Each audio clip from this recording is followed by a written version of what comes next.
kata Rasulullah, saya dikasih hadiah yang para nabi sebelum saya enggak dikasih hadiah itu. Apa itu? 5 hal itu. Di antaranya apa? Kata Rasulullah, wa utitu khawatima suratil Baqarah. Saya dikasih terakhir-terakhirnya surat Baqarah. Di surat Baqarah itu umatnya Nabi dapat bonus dan ini luar biasa, yaitu ayat Rabbana la tu'akhidna innasina wa akhtana. Ya Allah, jangan hisab kami, jangan beri sanksi kami, jangan azab kami kalau suatu saat kita lupa atau salah. SP nak kue urung salah, padahal mesti salah. Rai-rai ini gak mesti salah. Wes gaya perjanjian mbek pangeran Gusti, ndamel perjanjian dong, apa? Setiap saat saya salah langsung sepuro. Mohon mboten usah istighfar malih pun niku.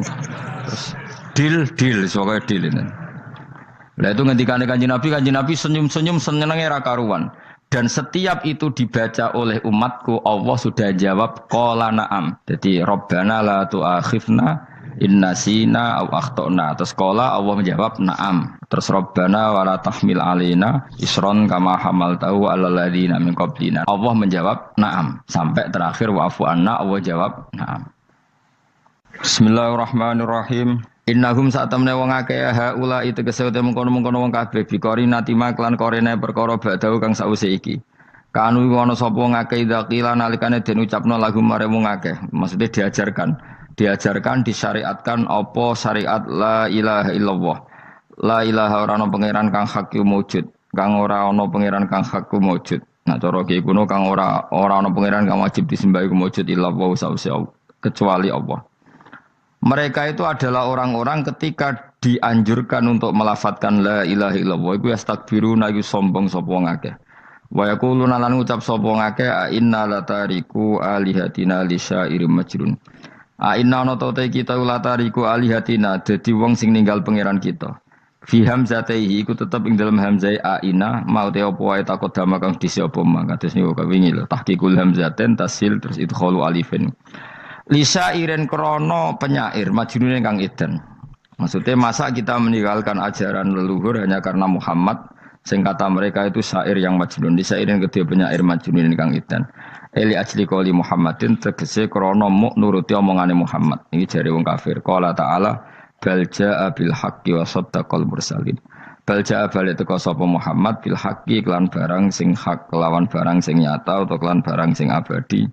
Wa saddaqa lan bener sapa Muhammad al mursalina ing wong sing diutus sedurunge Kanjeng Nabi Muhammad.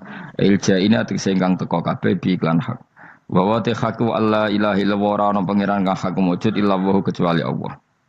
Innakum ladzaiqul adzabil alim. Pun kula terangaken ya terus mulai napa wa qalu ya wailana hadza yaumuddin terus sekedap ini asyara bidzalika. Mun kula terangno kiamat iki, soal kiamat itu seru, ora usah ndelok. Nggih, kiamat itu seru, ora usah ndelok. Anjing ben kiamat itu semua orang dihisab, termasuk sampean-sampean bareng dihisab. Pertama sing dijak itu jelas salat. Jadi kalau masalah ibadah mahdhah itu salat, nah masalah sosial itu asal tidak saling bunuh. Terus kalau terangkan ya, terus ngendikane Rasulullah sallallahu alaihi wasallam ngendikane la yazalul mar'u fi fushatin min dini malam yusib daman haroman. Bapak malih ya. La yazalul mar'u fi fushatin min dini malam yusib daman haroman. Seseorang itu boleh serilek-rileknya dalam beragama asal dia tidak punya masa lalu mengalirkan darah yang terhormat. Gamane cara Jawa ora tau mateni wong, ora tau mateni wong, ora tau mateni wong mukmin utawa ora oleh mateni wong sing muahad atau musta'man. Ya ada aturannya lah. Jadi kalau sampean urip ora tau mateni wong iku wis cara beragama iku rileks karena fifus satin mintin. Nah tentu mateni itu ada banyak sebab, di antaranya fatwa yang ekstrim. Sehingga ulama dulu itu senang diguyon sampai keterusan saiki. Jadi kabeh wong alim khase sering guyon karena memang menghindari omongan penting. Kenapa? Karena sekali omongan penting ini kadang yu'addi ilal fatwa kita kotul. Takutnya fatwa itu ekstrim, kemudian saling apa? Saling bunuh. Sehingga masyhur itu ada pepatah bahwa statement ulama atau kolamul ulama, penanya ulama itu ahaddu minas sayf, lebih tajam ketimbang apa? Pedang, karena bisa menimbulkan macam-macam. Sehingga dulu banyak ulama kalau bab jinayat itu sudah tidak mau baca bab jinayat. Jinayat itu karena ya takutnya fatwanya itu ekstrim. Ada beda zaman Nabi. Zaman Nabi itu kan enak ya. Sehingga Nabi mesti bener ya. Musuhnya Abu Jahal CS mesti salah ya. Tukaran saiki wis gak seru. Tukaran mbek kowe repot. Masih aku musuh sampean ini soalnya bener sampean. Wong ora tau urip ora tau seneng mbok musuhi ku piye ngono dadi. Kan gak penak. Ya misalnya kiai tukaran mbek santri, wong mesti kan normalnya bela kiai ini, mergo luwih alim luwih bener. Tapi kan cara pandang lha iya sing bener kok mau ngalah kan. Iso wae sing disalahno pangeran iku sing saiki wong tuwa tukaran mbek anak, kira-kira wong nyalahno sapa? Nyalahno wong tuane apa anake? Cara kowe dadi hakim. Wong tuwa kok wani anak, kualat ngono yo ya lucu. Dene kan anak kok wani wong. Tapi wong tua kok wani anak, wong tua model opo? Terus anak wani wong tua ya anak model opo? Ya model milenial, model. Tapi potensinya itu sama-sama salah. Sehingga ulama itu mulai dulu itu menghindari ngendikan penting itu menghindari karena ya tadi takut fatwa itu. Saya ulang lagi ya. Jadi seseorang itu selonggar-longgarnya dalam beragama asal tidak pernah membunuh. Tidak memburu darah yang seharusnya tidak terbunuh. Terus kalau masalah ibadah itu Allah ngambilnya sholat. Awwalu ma yuhasabu bil mar'un apa? As-sholat. Pertama yang dihisab itu sholat. Jika sholatnya lolos, maka hisab yang lainnya apa? Ringan. Ya pun ngoten. Terus ada hisab-hisab yang di kula waca mungkin sampean iso ngantisipasi hisab. Jadi la tazulu qadama Adam atau qadama ibni Adam yaumal qiyamah hatta yus'ala an arba'in. Pertama ditanyakan dari sifat mudanya, dihabiskan untuk apa, umurnya untuk apa, hartanya dari mana, setelah mendapat untuk apa. Terus wa an ilmihi madza amila bihi, terakhir setelah mendapat ilmu itu apa yang dia perbuat. Mulane ada orang tok ilmu tidak ditakoki wae pangeran ora apa takoki. Ilmu iso nglakoni. Mboten gadah ilmu ya Gusti. Terus serepet sampeyan. Dunya mboten gadah dunya. Lha opo ning dunya nggih ngentosi mati sing mon-mon niku aman apa? Sebab itu orang fakir itu masuk surga lebih cepat timbang orang kaya kacek pinten 500 tahun ketakoki. Dia apa mboten gadah napa-napa. Iso ngaji mboten. Jadi gak perlu pertanggungjawaban mereka napa. Sekacau kan. Nah, sementing kalau terang ngeten ya, ini penting rungokno. Mahsyar itu maknane iku nggon giringan. Terus kiai kuno maknane bayangno nggon mahsyar itu maknane tempat dihalonya semua manusia. Terus mauqif itu tempat diberhentikan, apa? Tempat diberhentikan. Terus di situ Anda innahum mas'ulun, mereka semuanya ditanya, dihisab. Nggih rungokno ya, semuanya dihisab. Terus ngendikane Kanjeng Nabi hasibu anfusakum qabla an tuhasabu. Menghisaplah diri kamu sekarang sebelum kalian semua dihisap. Sehingga potensi kita ini umat Islam utamanya sing tahu ngaji-ngaji ini, sampean semua dihisap ini kemungkinannya kecil. Karena ketika kowe ning donya sampean sedanteni kan biasa wis donga robbana zulamna anfusana. Jadi ya Allah, saya ini benar-benar mendolimi diri kita sendiri. Karena tujuannya hisab itu taubah. Taubah itu mempermalukan mereka di depan umum. Saya ulang lagi ya. Jadi semua hisab itu taubihan, mempermalukan mereka di depan umum bahwa mereka orang yang buruk. Sementara kamu di dunia sudah sering ngaku orang buruk. Selain ya wis wong akeh maksudnya ini kan. Jadi kayak ngakuin apa Robbana zalamna anfusana. Sehingga ngendikane Kanjeng Nabi sebuti hasibu anfusakum qabla antu hasabu, menghisaplah diri kamu sendiri sebelum nanti kamu benar-benar dihisap. Sehingga umatnya Rasulullah itu kemungkinan kena hisap itu kecil sekali karena tadi sudah terbiasa menghisap dirinya sendiri. Apalagi kita kata Rasulullah, saya dikasih hadiah yang para nabi sebelum saya enggak dikasih hadiah itu. Apa itu 5 hal itu? Di antaranya apa? Kata Rasulullah, wa utitu khawatima suratil Baqarah. Saya dikasih terakhir-terakhirnya surat Baqarah. Di surat Baqarah itu umatnya Nabi dapat bonus dan ini luar biasa, yaitu ayat Rabbana la tu'akhidna inna sina wa akhtana. Ya Allah, jangan hisab kami, jangan beri sanksi kami, jangan azab kami kalau suatu saat kita lupa atau salah. SP nak kue urung salah, padahal mesti salah. Rai-rai ini gak mesti salah. Wes gaya perjanjian mbek pangeran Gusti. Dalam perjanjian dong, apa? Setiap saat salah langsung sepuro. Mohon buatan usah istighfar malih, mohon niki, mohon niku. Terus deal, soalnya deal ini. Lah itu ngendikan Kanjeng Nabi senyum-senyum senengnya ra karuan. Dan setiap itu dibaca oleh umatku, Allah sudah jawab qala na'am. Jadi Rabbana la tu'akhifna inna sina au akhtana. Terus qala Allah menjawab na'am. Terus Rabbana wa la tahmil alaina isron kama hamaltahu 'alal ladzina min qablina. Nabi Muhammad jawab, Allah menjawab na'am. Sampai terakhir wa'fu anna, Allah jawab na'am. Kemudian para kiai itu punya kiat supaya umatnya itu hafal itu. Terus jadi bahan tahlil itu masalah ya. Faminhum ya faminhum. Sing tahlil ya ora paham, sing kritik ya ora paham. Alhamdulillah itu mesti padha-padha ra kena hisab. Mergo padha-padha ora napa? Paham. Dadi ora ana barokah kaya goblok wis barokah tenan. Mergo sing lakoni ya ora paham, sing kritik ora paham. Jadi kalimat yang di akhir surat Baqarah itu adalah termasuk hadiahnya Rasulullah yang tidak diberikan pada Nabi sebelumnya. Ini apa ini?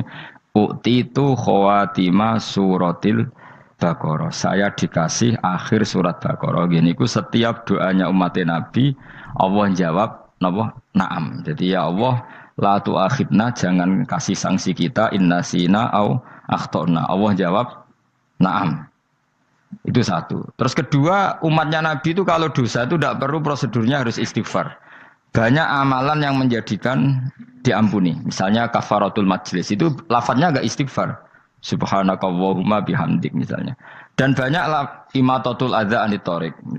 Misalnya Nabi pernah cerita ada seseorang yang nakal, kemudian gara-gara menyingkirkan duri di jalan yang ganggu orang lewat, kemudian Allah memaafkan. Ada yang dimaafkan karena ngombeni anjing, macam-macam lah. Kemudian ngombeni santri, macam-macam.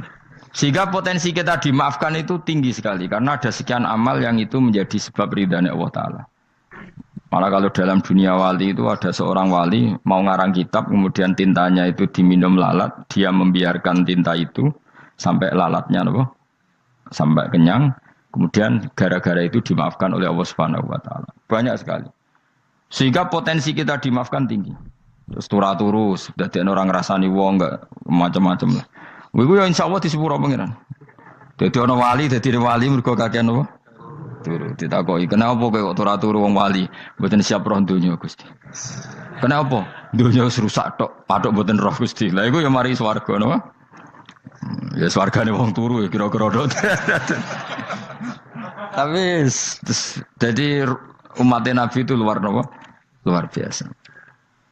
Makanya saya yang heran nih, kalau ada orang alim bikin gerakan terlalu tenanan itu keliru. Biasa mawon. Turu ku ya ibadah, wae agar gak zina, gak maling, wae agar gak nglakoni dosa gede ini sanggep ae napa? Ibadah. Karena tadi Rabbana la tu'akhidna in nasina wa akhtana. Terus Allah jawab na'am. Sehingga kiai-kiai itu takut orang itu lupa, terus dimodifikasi sedemikian rupa jadi wiridan. Tapi alhamdulillah kok banyak yang kritik. Jadi ya biar seimbang, no? Seimbang apa ya alam demokrasi. Jadi kalau lagi kecewa ambek sing kritik, mereka insyaallah rapati paham masalah usul ini. Karena satu-satunya cara supaya orang paham itu pancen yo dijak latihan bareng-bareng. Gak ngono wis malah ra paham blas. Ya tapi tadi ya semua itu resiko. Zaman Nabi Sugeng ana ibadah sunat dilakoni terus, Nabi yo duka, kuwatire dianggap wajib. Tapi nak arah dilakoni belas Nabi yo duka, wong sunat ora tau dilakoni. Jadi sudah alhamdulillah sekarang ana sing ngritik, ana sing setuju biar seimbang no. Wong padha ora paham wae napa? Padha paham. Padahal makna ayat itu luar biasa. Rabbana la tu'akhidna in nasina wa akhtana. Terus kedua, Rabbana wala tahmil alaina isran kama hamaltahu 'alal ladzina min qablina. Ya Allah, jangan beri beban kami sebagaimana engkau memberi beban kepada orang sebelum kami. Dulu itu kalau ada orang yang salah, itu harus dibunuh oleh orang yang tidak salah. Liyaqtulal bari'u minkum al-mujrima. Supaya yang tidak salah membunuh yang salah. Sehingga ketika umatnya Nabi Musa menyembah anak sapi, ijel itu, apa kata Allah? Fatubu ila bari'ikum faqtulu anfusakum. Kamu syaratnya tobat harus saling membunuh, yaitu orang yang terbebas dari dosa itu membunuh yang tidak dosa. Masyhur itu. Terus Allah mengirimkan mendung yang pekat, terus gelap. Ketika gelap itu yang al-bari, yang enggak dosa, mengeksekusi yang dosa. Sekarang kan enggak, paling tangkap KPK. Berarti penjara mulai juga, sisa korupsi jake. Jadi penak lah pokoknya zaman akhir itu penak. Pemenang saya KPK ini mulai disoal, jadi aman akhirnya. Sebuah sing bener di aja nih ya sing bener ya pangeran. Misalnya rasa KPK lah nak takwa ya rasa korupsi. Kalau KPK dilemahkan nanti yang korupsi marah. Lah masih orang KPK lah nak di pangeran kan ya aman karena korupsi. Kowe aneh-aneh wae. Kowe wong mukmin kok bakas ngono. Kowe sementing iku nak kowe di pangeran kan ra usah polisi, ra usah KPK wis tetep ra usah dosa wong wedine mbek pangeran. Nah, kecuali ra usah pangeran ateis, itu masalah. Ya, tapi kan omongan ini gak populer, padahal bener. Nah, jadi karena pemilu ini terbebas korupsi, nak ono KPK, urip makmur, nak ono menteri kemakmuran. Pokoknya kuabe gue mbok gantungno pejabat negara. Mengenai tahu hitam jeblok, sak jeblok. Misalnya rasa sejahtera, saya menteri sosial harusnya gini-gini. Ngono korupsi salah KPK. Engko nak ono ra keamanan salah polisi. Senengane nyalahno wong. Gue sekali-kali nganggo tauhid. Nak ono adab iku mergo dosa yang sudah kelewat. Ya tapi kan gak mungkin ngomong bernegara gitu. Tapi atas nama iman bahasa kita seperti itu. Kalau atas nama bernegara emang kita butuh polisi, butuh tentara, butuh KPK.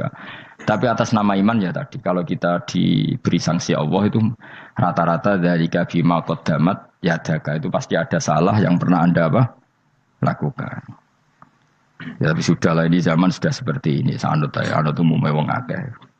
Kalau terang nomale masalah hisab ya. Hasibu anfusakum qabla an tuhasabu. Kamu menghisablah diri kamu sebelum kamu dihisab. Misalnya saya sebagai ulama, tentu hisab terberat saya itu kitmanul ilmi, menyembunyikan apa? Ilmu. Karena ilmu kalau disembunyikan tuh bahaya sekali. Bayangkan di alam fisik. Misalnya ada orang berkebutuhan pada kemaksiatan, terus di situ ditulis bar, karaoke misalnya. Orang bisa ke sana karena ada tulisannya, ada WA-nya, ada alamatnya. Kemudian ketika Anda bisa Fathul Qorib, tidak ada tulisannya.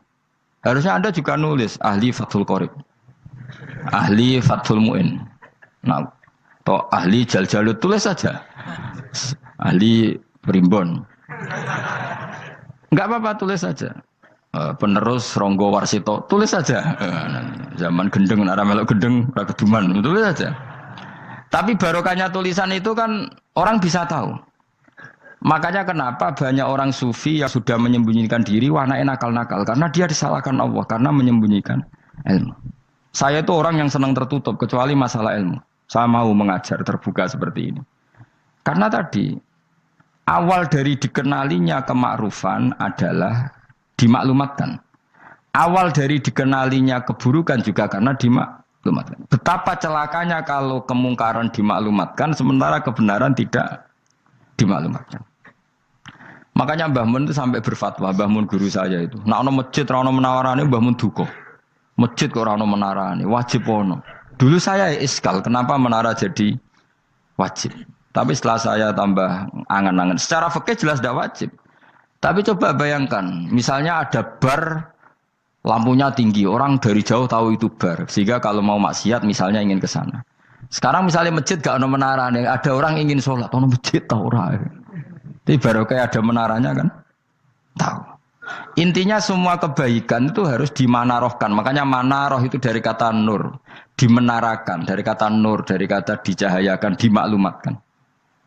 Sehingga mulai dulu lama itu meskipun humul itu menyembunyikan diri. Tapi kalau masalah ilmu mereka membuka diri. Loh coba kalau misalnya ngaji seperti saya ini, saya tidak terang-terangan jadi orang alim. Sebetulnya nggak baik. Kalau kamu ujub, sombong, aku orang alim itu tidak baik. Tapi kalau kita kan tidak karena ujub tadi, harus memaklumatkan. Coba berapa bapak-bapak yang tertolong nyari bidan ketika istrinya hamil, gara-gara tulisan karena yang nolong itu bidan, ya kan, dokter gigi, atau kalau nggak dokter ya ahli gigi, ahli gigi itu yang dipasang tanpa medis itu. Nggak kamu menjadi tahu karena apa coba? Tulisan. Tapi kenapa kebaikan tidak seperti itu? Harusnya sampean itu tulis saja, misalnya sampean nggak alim saja, maklar orang alim. Siap menyalurkan ke tempat-tempat orang alim. Coba TKI tenaga kerja itu. Mereka tahu Korea, Hongkong karena tulisan penyalur tenaga kerja. Tulis saja rumah kamu penyalur ke orang alim. Nanti antar kebeduan. Kalau ada orang tanya, maksudnya gimana? Kalau butuh orang alim, tak antarkan. Oh ya sudah, itu kalau se-Indonesia, itu luar biasa. Jadi yang ngajinya dulu Fathul Qorib sampai bab sholat itu saja. Ahli Fathul Qorib sampai bab sholat. Tulis saja dalam kurung pemahaman pas-pasan. Enggak apa-apa. Lo coba dokter itu kan fair. Kalau ilmunya pas-pasan tulis dokter umum. Kalau dia merasa pinter dokter spesialis. Dan itu menjadi orang tahu. Tulis saya kan ke ahli saraf. Nah, lo buatan guyon itu betul. Makanya saya ini termasuk orang yang menyembunyikan diri. Tapi kalau bab ilmu enggak.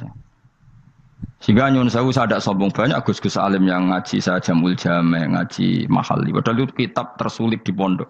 Tapi gara-gara saya sering cerita, saya pernah ngaji Jamul Jame sama Mbah Mun. Saya pernah mentakriri kitab ini, kitab ini.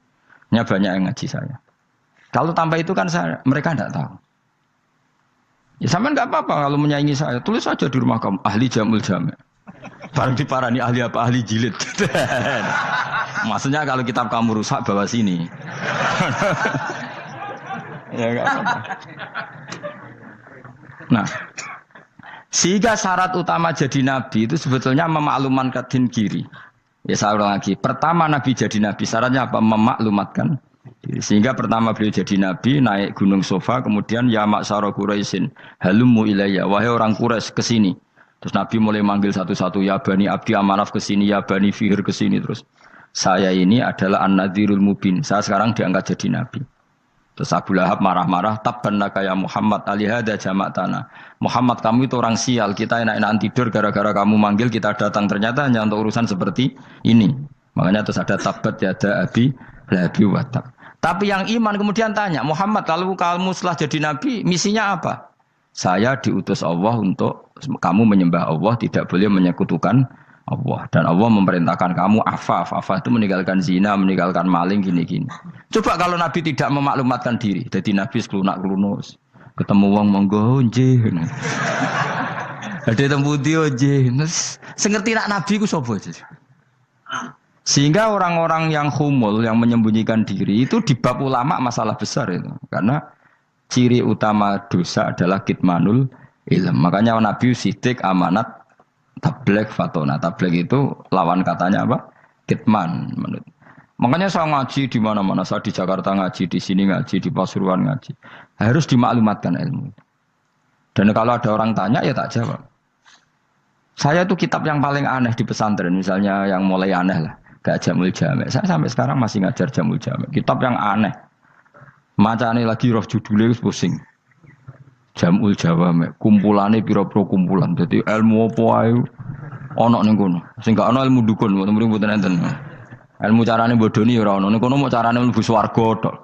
Mane potensi kula mlebu swarga itu tinggi sekali. Cara sing model piye duwe. Dadi mun. Dadi cara sing model piye duwe. Dadi cukup banyak napa? Cara. Sampe nek ndek cara sitok ora mesti kula nu gak ada cara kathah. Dadi nek dari cara iki mentok, ganti cara iki mentok. Ya terakhir paling gampang itu cara nganggo fadhole pangeran. Iku kena mbok tiru. Pokoke mbok swarga nganggo fadhole pangeran. Masalah utama kita sebetulnya itu. Makanya saya tidak pati cocok sama orang sufi itu. Kebenaran itu harus dimaklumatkan. Sementara orang sufi itu ingin menyembunyikan diri. Itu kalau untuk yang alim itu tidak bagus. Wong kita saja tahu itu dokter atau bidan karena tulisan. Ini bidan, ini dokter. Dan mereka jujur, dokter umum, dokter spesialis. Loh, coba misalnya di kota, kamu tulis saja penyalur kebaikan. Orang yang ingin mondok Oh pondok pilihannya ada, Sarang ada, Pelosol, Lirboyo. Kalau saya ke sana gimana? Oh saya kenal Gusnya, tak anter. Wan keren, juga ada penyalur. Kalau orang bisa tersalurkan ke Korea, ke Korut, ke Jepang karena tulisan, kenapa tidak banyak orang tersalur kebaikan karena tulisan? Gue orang mau kelunak orang jelas. Meskipun nanti ditawari orang, mesti dulu sih ahli takrib, mesti wong guyu, ahli fathul qorib sampai bab sholat. Tulis saja jujur, maaf tapi hanya sampai bab sholat. Tulis saja, ada maafnya barang, maaf tapi sampai bab sholat. Enggak apa-apa. Paling untuk wong sowan, darian model jenengan 2 tahun. Tapi ini bodohnya mau 3 bulan, mulai ngajine dok bab sholat. Enggak apa-apa. Lalu itu dulu memang begitu. Rasulullah zaman Sugeng itu kalau ngajari santrinya itu balighu anni walau ayah, maklumatkan ke kampung kamu meskipun 1